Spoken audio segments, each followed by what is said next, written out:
Joining me now is Khalid El-Ghazar and Amira El-Gawabi from the National Council of Canadian Muslims. Good to see you both. So this is obviously not something that you wanted to hear or that you wanted to talk about, a 60% increase in reported hate crimes. Those are the ones that have been called in. When you heard that number, I'll start with you, Amira, what went through your mind? Was that surprising to you? And I should point out, it is 2015, the year of 2015. Right. Yeah. So 2015, I think if Canadians think back to what were we doing then, the federal election campaign was a time where Muslims were being talked about rather negatively in this country. And so what we saw almost immediately was an uptick in the numbers of reported hate crimes and incidents in this country. So when we saw the numbers, this is what we anticipated. So we weren't totally surprised, but of course always disappointed on one level. But at the same time, we're happy that more people are coming forward, it seems, to report what's happening. And this is very critical.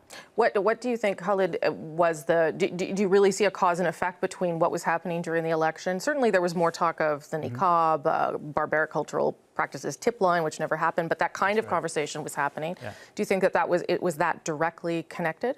I think it was a factor. Yeah. I mean, there was also C-51 that was being tabled at the time, and if you'll recall, it was it wasn't tabled in Parliament or wasn't announced in Parliament the way you'd normally expect legislation of that proportion to be.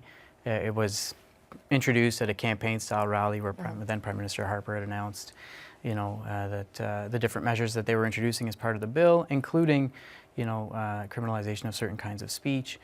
And if you recall, there was one question that came from a journalist at the time about, the possibility that that kind of a provision in the criminal code would end up catching, the sort of teenager in his basement who might just be blogging or something like that. And the response, I think, really set the tone for the campaign, which was essentially something along the lines that I'm paraphrasing, regardless of whether, they're in their mosques, in their basements or in their mosques, we'll catch them.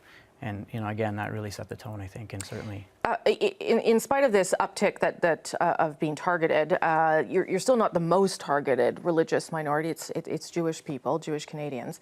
But it does seem like anti-Muslim rhetoric is certainly more in the news, more prevalent. What do you attribute that to, and how do you live that, I guess, Amira? Well, I mean, I think it's very important to note what politicians are saying, and so we talked about that in the federal election context. Now, of course, we have Donald Trump and the election campaign that he had, where he was talking also about different groups in negative ways, including Muslims. Yeah.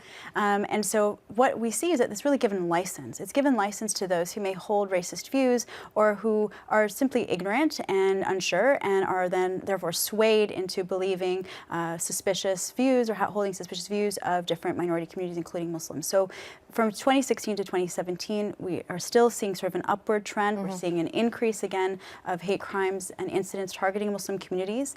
We should note that the Black community is overall the most victimized community in the country, and there you will have an intersection where you have perhaps a Black Muslim who will be targeted, and so that sort of adds even more of a victimization and a chance that they're going to face that. So looking at all these sort of trends in this mood, we also see a rise in right-wing extremism, white supremacists. We saw the tragedy in Quebec City where 6 men were killed and several others injured. And again, what we saw in that situation is that climate, the media climate, the rhetoric, not just from politicians, from media as well, that really paint Muslim minority communities as the other, as a community that is to be feared, to be suspected of something untoward, when in fact, as we know, Canadian Muslims, Quebec Muslims are contributing positively and just want to, live their lives as anyone else would. I was going to say, Khalid, this was before that attack on the mosque in Quebec City. So if you had to guess or think where we're going to be in a year or 2 years from now with these statistics, do you think that we will still see them on the rise? And do you think that there will be, because these are quite violent crimes that we're seeing across the board, and what do you think will be the nature of them? I expect that, they will be on the rise. Certainly from the data that we're gathering at the NCCM, it appears that it is on the rise. And that's what, people calling you and just telling you things? That's right. That's right. I mean, there is a relationship of trust that's been built up between our community and the organization, so I think there's a more free exchange of that kind of reporting. I think that in terms of the nature of these kinds of issues, I think we have to look at online hate and these kinds of online, blogs and even Facebook pages that are quite problematic, certainly. But we can't discount the possibility of further, physical violence as well. Do you, you know, there was that debate over the course of the spring, I think, on M103, the anti-Islamophobia motion. It was just a motion. Right. It sort of took off in other places as being something that it wasn't, as it was going to hamper free speech in this country. And it became quite divisive politically on both sides, I would say. It wasn't just one side or the other. Do you think that that was, in the end, a good conversation to have, or do you think that that got a little bit hijacked by the politics of something when it really could have led to something perhaps, you know, that would have been more helpful?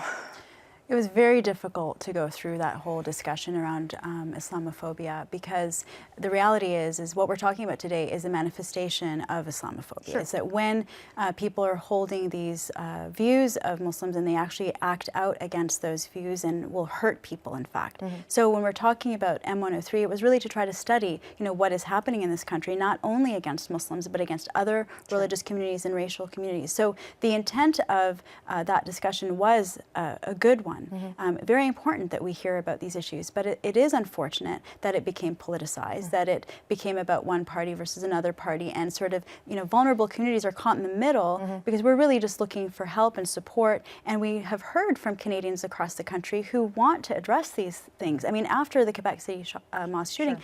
the vigils, the rallies, you know, our office was inundated with calls and donations, people saying, you know, we are so sad by what's happened, mm-hmm. and we stand with you in solidarity, and we want to know how we can help. So there is a real strong goodwill among Canadians to address and confront these issues. So I think our political leaders really have to understand that and respond to that and provide solutions to these issues. Okay. Khalid El-Ghazar, Amira El-Gawabi, thank you both very much. Appreciate it. Pleasure. Thanks, Rosemary.